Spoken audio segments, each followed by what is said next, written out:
Hi there. Okay, so I've got a Specialized 2020 Turbo Levo bike. Lovely bike, and I've had no problems with it at all until about a week ago, when at first it didn't seem to want to turn on, and then I wasn't sure if it was because the battery flap connector was a bit kind of wet or dirty or something. So I kind of cleaned it up a little bit, and it seemed to work okay. And then I went to turn it on again. It didn't want to turn on, so I kind of like squished the door into the battery, and it did turn on. So then I bought some switch cleaner, sprayed that on it. Didn't make any difference at all. So I contacted my friend Chris, who's got a similar bike, and I said, like, have you ever had a problem with that? And he pointed me towards this video here. So this is a guy in California who had the same problem, and it's down to a cable that connects the battery to the rest of the bike. Now, this guy found a break in a wire near the plug that goes into the bike. I'll show you. So this is the important bit here. Pulled it out of the bike. It's the brown wire was cut, and this is under 200 miles on the bike. Okay, 200 miles, that's a bit disappointing. Mine's done about nearly 2,000 kilometres, and it's just started to have this problem. Okay, so I watched that. Then I also watched this video here by some British guy who kind of diagnosed the same sort of problem, but he put it down to the way the cable goes inside the bike. And I don't think that is the actual problem, but let's see what he said. So this is what he said. I straightened that cable out, reconnected the battery, and he brought it back to life. That's the kink, and that's probably where it snapped inside. And then this is the new one. Okay. So what I did was I thought I'd take the cable out, have a look at it, do some continuity tests, and see if I could find any sort of problem. And then I decided to order a new one because things just weren't seeming quite right. So the best video to watch to take off the pedal crank and this cover is this one here. And also you will notice as well that the plug that goes into the bike, there's a little plastic clip that you need to push to one side. And this is the video that explains it best.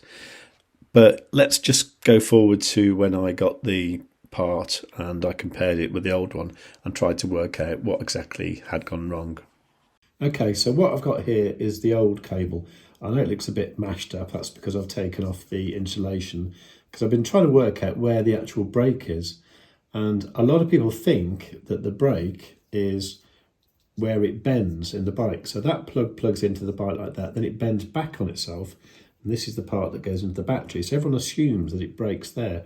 I don't think it is, right? Anyway, I've got the new part here. I'll leave a link to that part in the description down below. So this is the new one. It is slightly different. We'll talk about that in a moment. But the point being is I've got a meter here, so that's checking continuity. Okay. Now, if you look carefully, can you see that okay? If you look carefully at the pins here, right, so you've got the two main ones here, which I assume carry the main current for the battery. Then you've got three other ones that are visible. There's two together, and there's one sort of on its own. This one here is kind of recessed for some reason. I think that's one that isn't used. Now, this one here is the one that I've found is the problem. So if I look at that on the new one, okay, so the new one, if I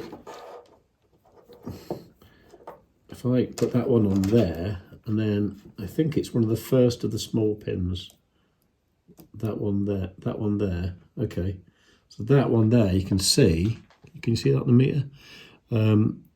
That one there you can see that is connecting, okay, to that first pin in that top corner, okay. Now if I look at that on the old one, so that is equivalent of that first pin there, it's that one there, okay, and then I'm going to try and find some continuity there. So there's nothing there, not the other end, nowhere, okay. So that is the wire that's broken. So what I've done here, I've peeled back this wire here, the brown one. I think it's this one here.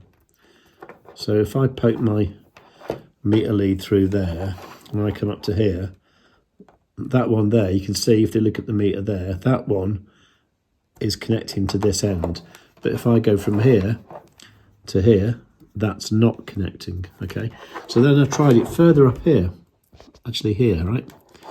So that one there, that is still not connecting there, not connecting there. So where it breaks, I think it breaks in this plug somewhere. And I've tried to sort of dig into it to try and find it. But I think, annoyingly, that is where the break is. It's not in that kink that everyone thinks it is.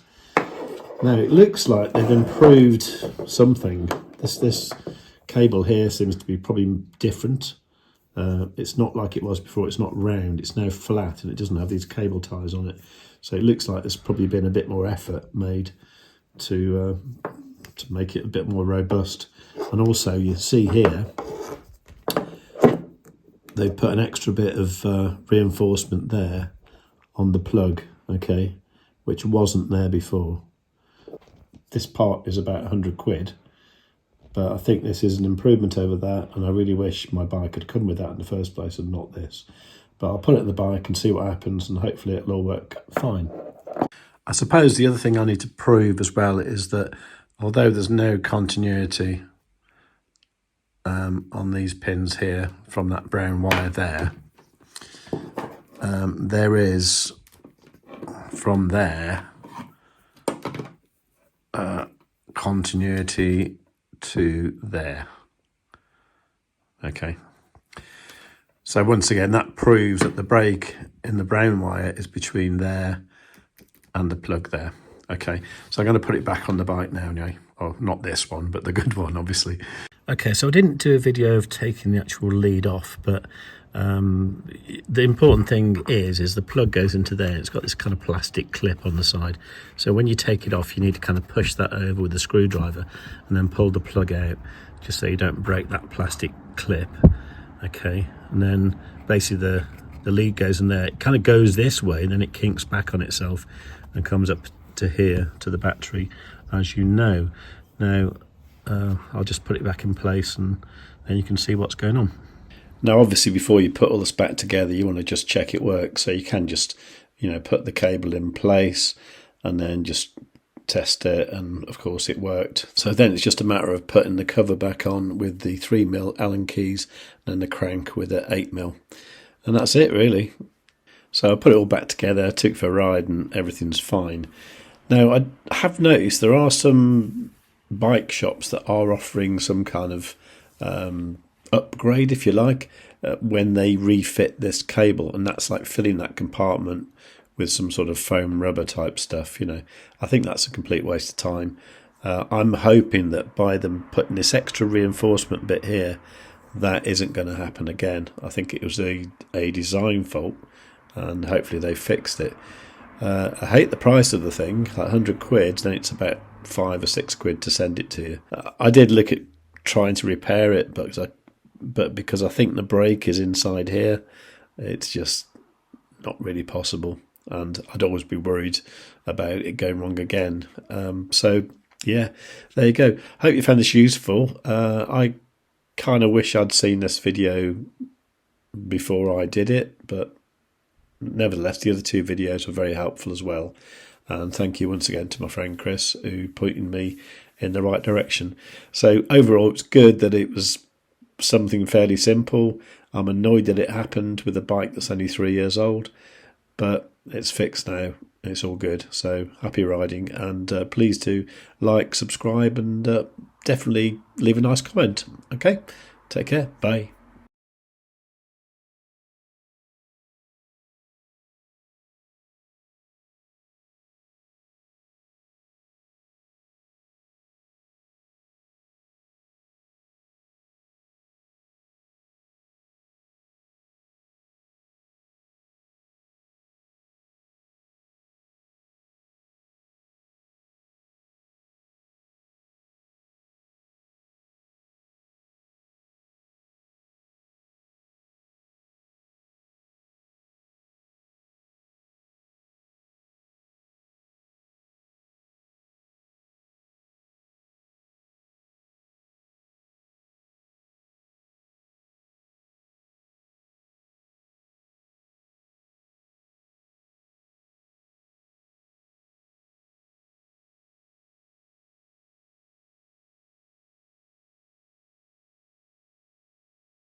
pedal on this side, by the way, is normal thread. The one on the other side is left hand, but this one is normal.